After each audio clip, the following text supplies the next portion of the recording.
কাউকে আপনি অযোগ্য প্রার্থী বলতে পারবেন না। প্লাস 17 বছর বিএনপি কোনো নির্বাচনে অংশ নিতে পারে নাই। সো এই যে একটা চ্যালেঞ্জ, এইটা দলকে ফেস করতে হচ্ছে, যে আপনি চেয়েছেন যাতে এই বন্দরটা নিয়ে খুব বেশি আলোচনা না হয়, এবং আলোচনা খুব বেশি হয়ও নাই। দর্শকের প্রশ্নের রুমিনা আপা আপনার কাছে একটু আসতে চাই। তিনি প্রশ্ন করেছেন 2006 সালে যারা বিএনপি ভাঙার চেষ্টা করেছিল তাদেরকে এবার নমিনেশন দিল বিএনপি, সেটা কি বিএনপি ভালো করলো নাকি খারাপ করলো?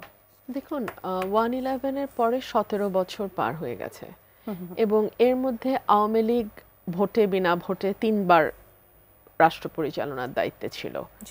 এবং এই সময়টাতে আমরা যদি লক্ষ্য করি, 1/11-এর সময় কিন্তু আওয়ামী লীগ ভাঙারও চেষ্টা হয়েছে, কিন্তু সেই সময় যারা মূল ক্রীড়ানকের ভূমিকা পালন করেছে আওয়ামী লীগ ভাঙবার, তাদেরকে কিন্তু আওয়ামী লীগ মনোনয়ন দিয়েছে, তাদের মন্ত্রীও বানিয়েছে, তাদেরকে দলের গুরুত্বপূর্ণ পদেও বসিয়েছে। সুতরাং রাজনীতিতে না পুরো সাদা বা পুরো কালো বলাটা ভেরি ডিফিকাল্ট।